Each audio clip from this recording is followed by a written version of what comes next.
प्रेम शुक्ला जी, आपके साथ शुरुआत करते हुए देखिए, आपके जो वोटर है वो जाहिर तौर पर इस बात से खुश है कि राम मंदिर का निर्माण हो रहा है, लेकिन राम मंदिर के निर्माण का मुद्दा चुनावी भाषणों में उठाना क्या राम के नाम को भुनाना नहीं है? ए, बी, कौन सा पर्व त्योहार नहीं मना पा रहे छत्तीसगढ़ में लोग?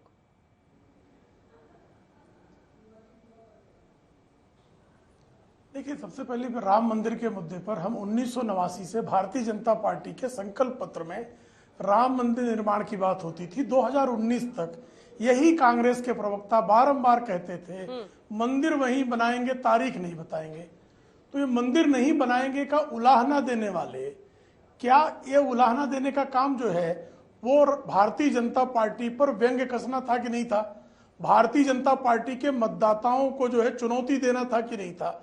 अब अगर राम मंदिर का निर्माण हो रहा है, भव्य दिव्य राम मंदिर बन रहा है, तो जिस कांग्रेस ने भारत की संसद में खड़े होकर संकल्प लिया था कि राम लला के जन्म स्थान पर बाबरी मस्जिद बनाएंगे, उसको पीड़ा हो रही है कि आप राम मंदिर की बात क्यों कर रहे हैं? यानी राम की बात, पहले तो राम मंदिर पर ताला लगाने का कुकर्म पंडित जवाहरलाल नेहरू के नेतृत्व में हुआ। हिंदुओं पर गोपाष्टमी के दिन जो है गोलीबारी करके हिंदू संतों की हत्या की गई। राम मंदिर का ताला जो है अदालत के आदेश पर खुला, शिलान्यास हुआ, तो शिलान्यास के बाद कामकाज रोकने का काम राजीव गांधी और एनडी तिवारी की सरकार ने किया। फिर जब बाबरी का विध्वंस हो गया तो वहां राम मंदिर की जगह जो है बाबरी मस्जिद बनाने का संकल्प इन्होंने लिया। फिर अटकाने भटकाने लटकाने के लिए तमाम जो है इनके लोग निकल गए। और जो है जिन लोगों ने काशी विश्वेश्वर की मुक्ति ना हो, वहां पर जो है कृष्ण जन्मभूमि की मुक्ति ना हो, इसके लिए कह दिया कि धर्मस्थल विधेयक लाकर कानून बना दिया कि जो हिंदू मंदिरों का ध्वंस किया गया है, उन ध्वंस किए गए हिंदू मंदिरों पर फिर से हिंदू उसको ना पा सके। इस तरह का इस्लामी कुकृत्य करने वाली कांग्रेस अब बार बार पूछ रही है कि आप जो है मंदिर के निर्माण को जो चुनावी मुद्दा बना रहे हैं। भाई, इस मंदिर निर्माण का विरोध करके जो चुनाव जीतते रहे, अब मंदिर निर्माण हो रहा है तो विरोध क्यों कर रहे हैं? अब रही छत्तीसगढ़ की बात, तो छत्तीसगढ़ में विविध त्योहारों पर जो है भूपेश बघेल सरकार की तरफ से आपत्तियां आती। हनुमान जयंती के जुलूस निकलने पर भी आपत्तियां आई थी। रामनवमी का जुलूस निकल कर तो पथराव हुआ, दंगे कर दिए हुए और हिंदुओं पर कार्रवाई हुई और दंगाइयों पर कार्रवाई नहीं। भूपेश बघेल तो अभी ये पिछले वर्ष की ही घटना है। तो हिंदू तिथि त्योहारों पर अगर नवरात्रि, रामनवमी का जुलूस निकले, हनुमान जयंती का जुलूस निकले, तो उस पर समुदाय विशेष के लोग पत्थर मारे अपने घरों से, और उस पथराव के बाद जो है जो पथराव करने वाला वर्ग है उसके समर्थन में सरकार खड़ी हो जाए और जो पीड़ित वर्ग है उसके लोगों की गिरफ्तारियां शुरू कर दी जाए। तो इस पर आदरणीय मोदी जी अगर कोई टिप्पणी कर दें तो इतना मल्लिकार्जुन खड़गे जी क्यों चल रहा है? मल्लिकार्जुन जी का नाम मल्लिकार्जुन है ना, तो काशी विश्वनाथ की मुक्ति का अनुष्ठान प्रारंभ कर दें। कौन रोक रहा? अपने नाम को सत्य सिद्ध करें ना। मल्लिकार्जुन निकले और काशी विश्वनाथ की मुक्ति के लिए, जिस ज्ञानवापी को औरंगजेब ने काशी विश्वनाथ का विध्वंस करके ज्ञानवापी की मस्जिद बना दी, जरा उसकी मुक्ति की बात कर ले। समझ में आएगा कि मल्लिकार्जुन जी अपने पर्यायवाची भगवान शिव के लिए जो है विश्वेश्वर की मुक्ति का संग्राम में शामिल हो रहे हैं। उनका हिंदुत्व जागृत हो गया है। कर ले मल्लिकार्जुन जी, कौन रोका? और ये मल्लिकार्जुन खड़गे वही है जिनकी माता जी की हत्या जो है रजाकारों ने कर दी थी, लेकिन आज तक रजाकारों के विरुद्ध एक शब्द नहीं बोला उन्होंने, उनका घर जला दिया था। संजय जी, प्रमोद कृष्णम जी, आप ही की पार्टी पर चुनाव भी लड़ चुके हैं टिकट पर। कुछ ही देर में हम सुनाएंगे दर्शकों को क्या उन्होंने कहा है, लेकिन वो कह रहे हैं कि राम मंदिर से ही नहीं, प्रभु राम से भी मेरी पार्टी में कई नेताओं को नफरत है। अंदर से तो उन्होंने जाना ही होगा, तभी तो जाहिर तौर पर टिकट मिला होगा। कहां किसी आम आदमी को टिकट मिल पाता है कांग्रेस पार्टी का? ऐसे में क्या वाकई ये बात सवाल बनता है कि ये चुनावी हिंदुत्व का आरोप जो बीजेपी लगाती है कि चुनावों के वक्त मंदिर में पहुंचते हैं, चुनावों के वक्त बताते हैं कि मेरे नाम का अर्थ शिव है, वो सही नहीं बैठता है? पहले आचार्य जी ने जो बातें कही है उन बातों से मैं सहमत नहीं हूं। कांग्रेस पार्टी हिंदुओं के खिलाफ न कभी थी न आगे कभी होगी। कांग्रेस पार्टी एक पार्टी के तौर पर राम के खिलाफ कभी नहीं हो सकती और राम के खिलाफ कभी सोचा भी नहीं। याद होगा आपको 1986 में जिस समय राजीव गांधी जी इस देश के प्रधानमंत्री थे, बिल्कुल उसी समय ताला खुला था यहाँ पर अयोध्या में जो हमारा मंदिर है, जहाँ रामलला जहाँ पर थे। दूसरी बात, 1989 में 89 में मुझे आज भी याद है कि राजीव गांधी जी ने जो अपना कैंपेन शुरू किया था, वही अयोध्या से शुरू किया था, शिलान्यास करके, एक पूजन करके, शिला पूजन करके, जहां तक मुझे याद आ रहा है। एक पूरे राम मंदिर मूवमेंट में 2 फेज है। एक फेज है 6 दिसंबर 1992 से पहले का, और दूसरा फेज है 6 दिसंबर 1992 के बाद का।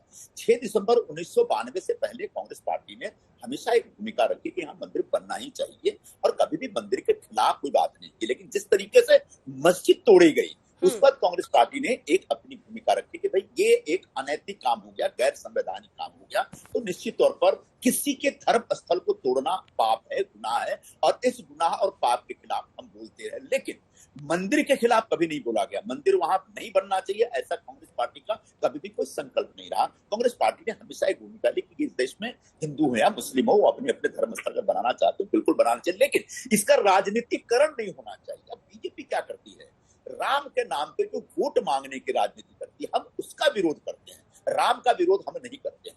आपको याद होगा, पता नहीं इतिहास की अगर जानकारी होगी तो, इस देश में पहली बार एक मुस्लिम हमलावरों के द्वारा जो एक विध्वंस किया हुआ मंदिर था, और उसका एक ऐतिहासिक परिप्रेक्ष्य है, वो है सोमनाथ मंदिर। सोमनाथ मंदिर का जो पुनर्निर्माण हुआ था, वह कांग्रेस के रिजीम में हुआ था। उस समय जवाहरलाल नेहरू जी प्रधानमंत्री हुआ करते थे, और सरदार पटेल के अगुवाई में एक पूरी भूमिका बनाई गई थी।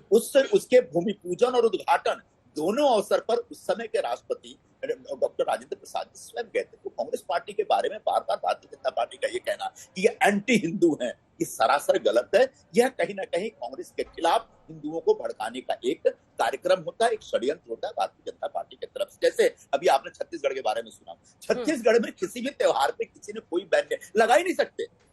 भूपेश बघेल आपसे, आपके, हमारे जैसे एक हिंदू व्यक्ति हैं, और वो उसी तरह से पूजा पाठ करते हैं जैसे हम सब करते हैं, और एक हिंदू आदमी कभी हिंदू त्योहारों पर बैन लगा देगा, ये सोचा भी नहीं जा सकता। हाँ, इस तरह के जुलूसों में, वहां के एक जुलूस में मैं शामिल हुआ हूँ, रामनवमी का जो जुलूस होता है छत्तीसगढ़, रायपुर में विशेषकर, बड़ा भव्य होता है, बड़ा भव्य, मतलब लाखों लोग निकलते हैं रास्ते पे वहां पे। मैं एक जुलूस में वहां शामिल हो चुका हूँ, तो उसमें अगर किसी दंगाई ने कोई पत्थर वत्थर फेंका होगा, मुझे नहीं मालूम है, कोई घटना घटी होगी, तो निश्चित तौर पर कानूनन उसके खिलाफ कार्रवाई भी होगा। अब ये पत्थर फेंकना, फेंकवाना, किसने फेंका, कैसे फेंका, ये एक जांच का विषय है। लेकिन इस तरह से प्रधानमंत्री एक सरेशाम बोल दें कि भाई यहाँ पर छत्तीसगढ़ में त्योहारों पर बैन लगा दिया गया है, मुझे लगता है कि ये एक सही जानकारी पर आधारित बयान नहीं था, और इसका हम निषेध करेंगे और करते रहेंगे। प्रेम शुक्ला जी, छोटा सा इसका जवाब। जी, कांग्रेसी किस तरह से झूठ बोलते हैं, इसका उदाहरण अभी इसी मिल गया। कह रहे हैं कि शिलान्यास करके राजीव गांधी ने अपने चुनाव प्रचार किया। राजीव गांधी राम जन्मभूमि के शिलान्यास में कभी गए नहीं, पहले झूठ है, कभी नहीं गए, शिलान्यास कभी नहीं किया। हाँ, शिलान्यास के शिला पूजन भी कभी नहीं किया उन्होंने। राजीव गांधी की शिला पूजन की कोई तस्वीर दिखाते, मैं चुनौती देता हूं, कोई तस्वीर दिखाते शिला पूजन की, अयोध्या में शिला पूजन की राजीव गांधी के हाथों तस्वीर कोई कांग्रेसी दिखा दे, मैं चुनौती दे रहा हूं। मैं चैलेंज करता हूं। उन्होंने अयोध्या के पास फैजाबाद में उन्होंने 1989 में अपना उन्होंने कैंपेन शुरू किया था, लेकिन उन्होंने कोई शिला पूजन नहीं किया। मैं चुनौती देता हूं, कोई शिला पूजन नहीं किया। एक बात, पूरा कर राम मंदिर निर्माण के राम मंदिर निर्माण को रोकने का काम उन्होंने किया। शिलान्यास के बाद जो राम मंदिर के निर्माण की प्रक्रिया प्रारंभ होनी थी, उसको जो है केंद्र सरकार के निर्देश पर तत्कालीन कांग्रेस की राज्य सरकार ने, डीएम फैजाबाद ने स्टॉप वर्क नोटिस दी। तो केंद्र के दबाव में राज्य की सरकार ने शिला पूजन के बाद जो वहां पर राम मंदिर का निर्माण प्रारंभ होना था, उस राम मंदिर के निर्माण को रोका, और वहां पर आगे राम मंदिर न बने, इसके लिए हर संभव प्रयास 2019 तक कांग्रेस के विविध विशेषज्ञों ने किया। क्या यह सत्य नहीं है कि संसद में खड़े होकर कांग्रेस की सरकार के प्रधानमंत्री ने रामलला की जन्मभूमि पर मंदिर की जगह मस्जिद बनाने की बात की थी? और जब श्रीमान संजय निरुपम कह रहे हैं कि मस्जिद गिराई गई, भाई विवादित ढांचा को मस्जिद कह रहे हैं, मस्जिद में वजू खाना कहां था? किस मस्जिद में आपने वराह की मूर्ति देखी? वराह यानी सुअर की मूर्ति किसी मस्जिद पर हो सकती है क्या? लेकिन जो कलंकित ढांचा ढाया गया था, वराह अवतार की शूकर की मूर्ति थी। आप मुझे अन्य कोई मस्जिद दिखा दें जहां शूकर की मूर्ति हो। और जयराम रमेश जी की भी, जहां तक मुझे ध्यान आ रहा है, उन्होंने कहा था कि ताला खुलना सही फैसला नहीं था। एक बार देखिए, ये तमाम नेता हैं और आचार्य जी की आपने भी बात की संजय जी, एक बार सुना देते हैं दर्शकों को, फिर आप जवाब दीजिएगा। ये जो आप कह रहे हैं कि बीजेपी की साजिश है हमारे खिलाफ बोलना, लेकिन ये तो कांग्रेस के अंदर के ही लोग कह रहे हैं, जिन्होंने कांग्रेस के नेताओं को करीब से देखा है। आचार्य प्रमोद कृष्णम, सुनिए। हो सकता है उन्हें हिंदुओं के समर्थन की जरूरत ना हो, तो किसी हिंदू धर्मगुरु को स्टार प्रचारक बनाने का जो मकसद होता है, मोटिव होता है, उन्हें उसमें कुछ कमी नजर आ रही हो। राम मंदिर निर्माण को रोकने के उनके प्रयास सबको पता है संजय जी। अब जिस आतुरता के साथ कांग्रेस पार्टी ताला खुलवाने पर श्रेय ले रही है, क्या ये बीजेपी का साइड इफेक्ट है सर? ऐसा मैं जब अपनी बात रख रहा था तो मैंने कहा था कि 2 चरणों में राम मंदिर मूवमेंट को देखना चाहिए। 1992 के बाद चूंकि पूरा मामला एक विध्वंस से जुड़ा हुआ था और मामला कोर्ट में चला गया, अदालत में सुनवाई हो रही थी, तो हम बार बार यही कह रहे थे कि यहाँ मंदिर बनेगा, कहाँ मंदिर बनेगा, इस संदर्भ में हम आप तय नहीं करेंगे, कोर्ट को फैसला करने दीजिए। ये भूमिका कांग्रेस पार्टी को 1992 के बाद थी, क्योंकि उससे पहले 6 दिसंबर 1992 को बहुत बड़ा हादसा हुआ था। रही बात 1989 में जो मुझे चैलेंज किया जा रहा है, मैं भी चैलेंज कर रहा हूं। 1989 में अयोध्या में शिला पूजन करके राजीव गांधी जी ने कांग्रेस का कैंपेन, चुनावी कैंपेन शुरू किया था। ये एक सत्य है, एक पत्थर पे लिखी हुई खींची हुई लकीर की तरह एक सत्य है, और इसको चुनौती देने की कोई आवश्यकता नहीं। उस समय के सारे संदर्भ और जो रेफरेंसेस उपलब्ध हैं। बार बार अब जो आप आचार्य जी की बात कर रहे हैं, आचार्य जी इस तरह की बातें चुनाव के टाइम पे क्यों कर रहे हैं, क्या कर रहे हैं, ये हमारे पार्टी के वरिष्ठ नेता लोग तय करेंगे, लेकिन आचार्य जी की बातें सत्य से बहुत दूर है। कांग्रेस पार्टी में कोई भी धर्म है, हिंदू धर्म है, हम किसी धर्म के खिलाफ नहीं, हम तो सर्वधर्म संभाव वाले हैं। हम लोग सांप्रदायिक लोग नहीं है कि किसी एक धर्म के खिलाफ हूं, हम लोग सर्वधर्म में विश्वास करने वाले लोग हैं, बिल्कुल। अच्छा, एक आप कमलनाथ जी के बारे में बार बार बोल रहे थे, कमलनाथ जी सचमुच हनुमान भक्त है, और ये चुनाव के टाइम पे हनुमान भक्त नहीं बने हैं। वो छिंदवाड़ा में शायद इस देश में सबसे ऊंची हनुमान जी की प्रतिमा का स्थापना की है, और इसकी पूजा वो नियमित तौर पर करते रहे। जब तक छिंदवाड़ा में रहते हैं तो पहली पूजा वही करते हैं सुबह सुबह उठ करके। तो छिंदवाड़ा में या फिर हनुमान जी के साथ जो उनका एक लगाव है, उनका जो श्रद्धा है, जो उनका एक जुड़ाव है, वो एक वर्षों पुराना जुड़ाव है, और इसमें कोई आश्चर्य की बात नहीं। हम सब एक प्रैक्टिसिंग हिंदू हैं, लेकिन हम हिंदू होने के नाम पे वोट मांगने के खिलाफ हैं, हम भगवान के नाम पे वोट मांगने के खिलाफ हैं, हम इस प्रकार की जो हिंदू मुस्लिम झगड़े के नाम पर वोट मांगने के खिलाफ है। बस इतनी सी बात है। इसी को बार बार कहा दे कि वो हिंदू विरोधी है। अब रह गई बात, फिर आपने शायद अपनी बात अपने जो ओपनिंग रिमार्क्स उसमें आपने एक बात कही कि राम के बारे में शायद यहाँ कोर्ट में हमारे जमाने की जो सरकार थी उसने कोई एफिडेविट दिया था। जब मोदी जी की सरकार में आर्कियोलॉजिकल सर्वे ऑफ इंडिया ने भी सेम एफिडेविट दिया है। वो कोई सरकार नहीं देती है, आर्कियोलॉजिकल सर्वे ऑफ इंडिया ने सेम एफिडेविट दिया जो डॉक्टर मनमोहन सिंह जी की सरकार के समय एएसआई ने दिया था। तो वो सेम एफिडेविट रिपोर्ट हो रहा, लेकिन बार बार उसको हमसे चस्पा कर दिया कि कांग्रेस कहते हैं कि राम कभी एग्जिस्ट नहीं हुए, फिर वो पुल जो है वहां पे भारत और श्रीलंका के बीच वाला वो पुल कभी एग्जिस्ट नहीं हुआ, वो एक काल्पनिक पुल है। ये सारी चीजें बकवास है। कभी भी कांग्रेस पार्टी राम के खिलाफ, हिंदू धर्म के खिलाफ, हिंदू परंपराओं के खिलाफ, हिंदू त्योहारों के खिलाफ, हिंदू संस्कृति के खिलाफ सोच ही नहीं सकती। हाँ, बीजेपी इस प्रकार का दुष्प्रचार कर सकती है, उसको करने का अनुराग जी समाजवादी पार्टी का, ठीक है अनुराग जी, समाजवादी पार्टी का इस पर क्या ख्याल है? और वो इसलिए पूछ रही हूँ कि कांग्रेस पार्टी पर सीधा इफेक्ट दिख रहा है। मेरे नाम का अर्थ शिव है, ये मल्लिकार्जुन जी बता रहे हैं। कमलनाथ जी अपने आप को सबसे बड़ा हनुमान भक्त, वो वहां पर एक के बाद एक धीरेन्द्र शास्त्री के वहां पर कार्यक्रम करा रहे हैं। आप सोचिए, जिसके पूरे खिलाफ तमाम अन्य पार्टियां। पहले सवाल तो आने दीजिए सर। ऐसे में आरोप लगता है कि आप लोगों की सरकार के वक्त वहां पर राम भक्तों पर गोली चली। अभी कैसे समझे, अगर आपको जीतना है तो हिंदुओं का वोट कैसे मिलेगा?